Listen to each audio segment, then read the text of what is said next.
Merry Christmas! Merry Christmas. Welcome to Canada! Merry Christmas! Or as we say in Quebecois, Joyeux Noël.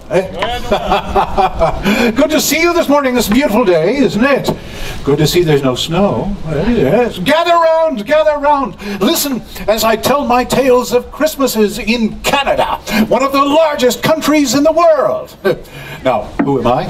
Let's just say that I'm no stranger to the Canadian wilderness. In my travels, I have seen Christmas customs both wondrous and fascinating. I've seen it all. I've seen a chair. Do you mind if I sit? Oh, good. I've been out looking for the perfect Christmas tree. Oh, you do know that Canada supplies most of the world's Christmas trees. Yes, over 1 million trees on over 100,000 acres every year. And that, my young friend, is a lot of looking. Oh, my. Now, not only is Canada very large, she's made up of people from many, many different backgrounds. There's the First Nations people, the French, the English, the Germans, and Irish, and Scots, and Ukrainians. So it should come as no surprise that Christmas in Canada can be quite wonderful and quite different, depending on what part of the country you visit and whose home you're in. Take, for example, in some parts of Canada on Christmas Eve, they await the arrival of Santa Claus, while in other places they wait for Le Père Noël, while in still other places they know nothing of either of these two. Can you imagine that? By the way, you do believe in Santa? Ah, good. Me too. Make no mistake, Canada is very special to Santa. After all, what country do you think he visits first on Christmas Eve? Canada! And where does he find the fastest reindeer? Canada! And where do Santa and Mrs. Claus have their lovely summer home? Miami Beach. Even Santa can only shovel so much snow. Now, you might still wonder, what could be so different about the holidays in the Great White North? Well, plenty.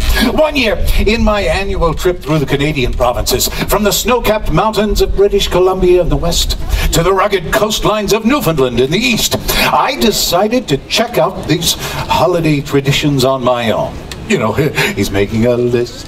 He's checking it twice. He's going to find out who's naughty or nice. Santa Claus. This group could use some rehearsal. I'm glad to see you remember that song, though. Used to scare the pants off him when he was little. Now, how does Santa know who has been naughty and who has been nice? Well, he has his ways. In some traditional Canadian homes, say in Nova Scotia and Newfoundland, he has special helpers to help him determine who's been on their very best behavior. Strangers in unusual costumes who come to stay for the holidays, always making noise and demanding treats. They're called relatives. No, I'm kidding. They're called belsnicklers. You see, the story goes that if a child has not been on his very best behavior, not only might he find coal in his stockings, but the devilish belsnicklers might creep in and steal that child away. Now, we would never allow that to happen, but I do find that Canadian children are particularly well behaved during the holidays. And on Epiphany, our friends to the north, the Inuit children, are sometimes visited by another strange creature called the Nowell. They're sort of like the belsnicklers, but the Nowells go from home to home with their sticks, and all the children sing Christmas carols to them. And then the Nowells pound their sticks on the floor and question each child about his behavior during the past year. And when the children answer with a true and honest heart, well, then the Nowells open their bags and give each boy and girl a special gift for the holidays. Who doesn't like holiday gifts? Oh, one of my favorite holiday gifts is the gift of food. You can tell, eh? In Quebec, there's a lovely old French tradition of a late-night dinner on Christmas Eve after midnight mass called Le Réveillon.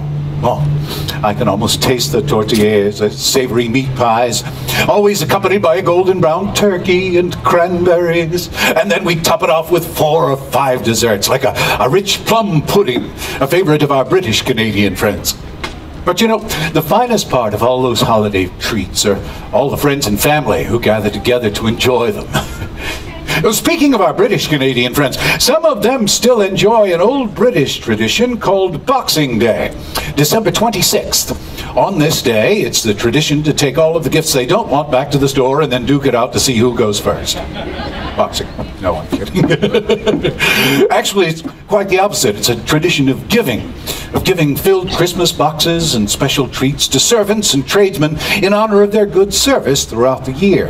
It harkens back hundreds of years to merry old England, where on the 26th, the churches would open the alms boxes and share the contents with those in need. So you see, my friends, the holiday traditions of Canada have come to us from all over the world. And the proud people of Canada have made those traditions their very own.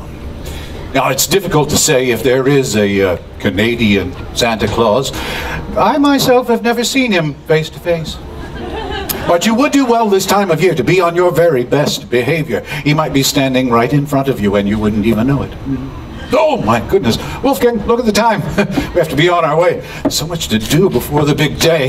Have my coat and staff. I had a hat. Mustn't lose my hat. They don't grow on trees. Well, I suppose around here they just might grow on trees. Here we are. Do enjoy the holidays, wherever and however you choose to spend them. And remember, be good.